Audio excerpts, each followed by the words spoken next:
को बीमारियां हो जाती हैं।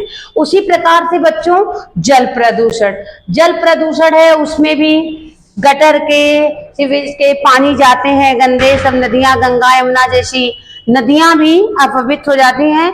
और वो पानी जो होता है, प्रदूषण को रोकथाम के लिए प्लास्टिक यूज नहीं करना चाहिए। प्लास्टिक को हम जलाते हैं तो भी हमारी जो होती है मिट्टी में पड़ी रहती है, उससे हमारे फसल को जो होता है नुकसान होता है।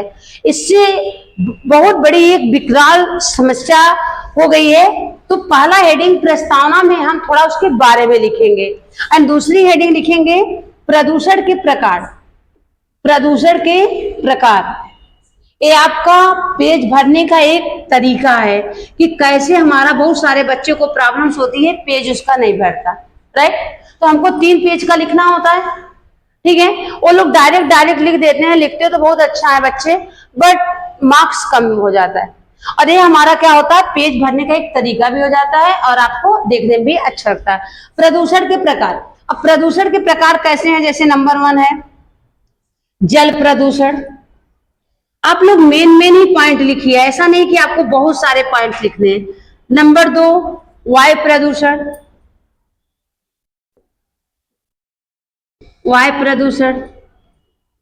ध्वनि प्रदूषण,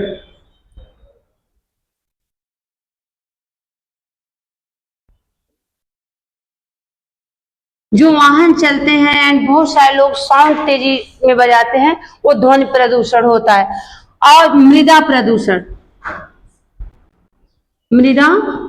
प्रदूषण, ये हमारे प्रदूषण के प्रकार हो गए, ठीक है। प्रदूषण का रोकथाम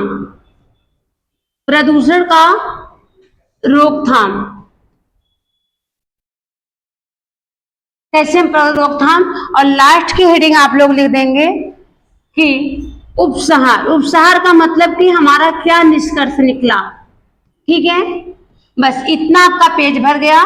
फिर आप यहां से स्टार्ट करेंगे प्रस्तावना।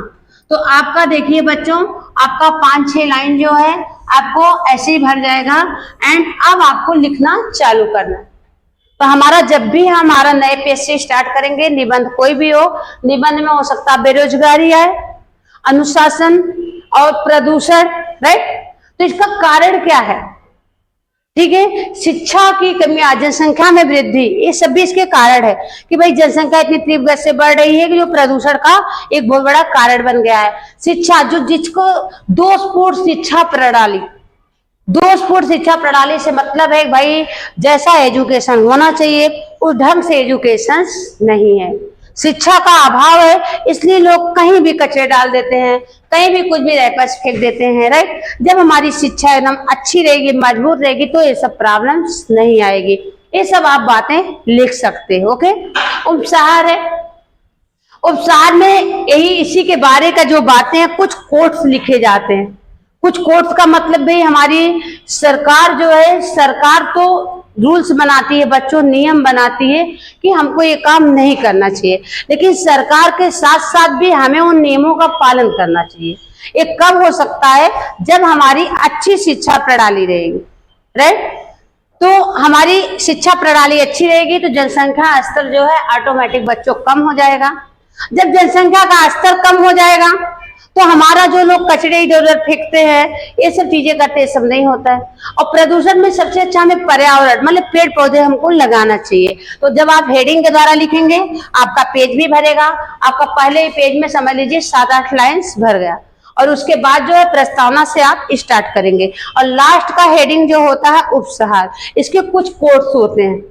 कोट्स का मतलब जैसे मान लो अनुशासन है, अनुशासन में कोट्स डाल दिया कि शिक्षक के हाथ में छड़ी वापस कर दिया जाए तो देश में अनुशासन वापस आ जाएगा। जैसे मैंने बताया कि शिक्षा के साथ साथ बहुत अनुशासन का भी महत्व है, क्योंकि जब तक अनुशासन में आप नहीं रहेंगे तब तक आप अपने लक्ष्य को प्राप्ति नहीं कर पाएंगे। अनुशासन इतना जरूरी है कि आपका आत्मविश्वास ही कायम नहीं रहेगा अगर आप अनुशासन में नहीं रहेंगे। तो ये सब हमारे कोर्स में बहुत सारे बच्चे क्या करेंगे, तुरंत अंडरलाइंस करने लगेंगे। तो इसको भी ध्यान देना है, हमको पहले राइट कर लेना है, पेपर को रिवाइज कर लेना है, फिर उसके बाद जब अपने को टाइम बचता है तो हमारे जो कोट्स लिखे रहेंगे, कोट्स का मतलब कि सरकार जो नियम बनाती है हमें उन नियमों का पालन करना चाहिए, इसको अंडरलाइन। ऐसा नहीं कि सारा काम सरकार को कर देना चाहिए, सरकार तो रूल्स नियम बना देगी तो उसको फॉलो तो हमको करना है ना।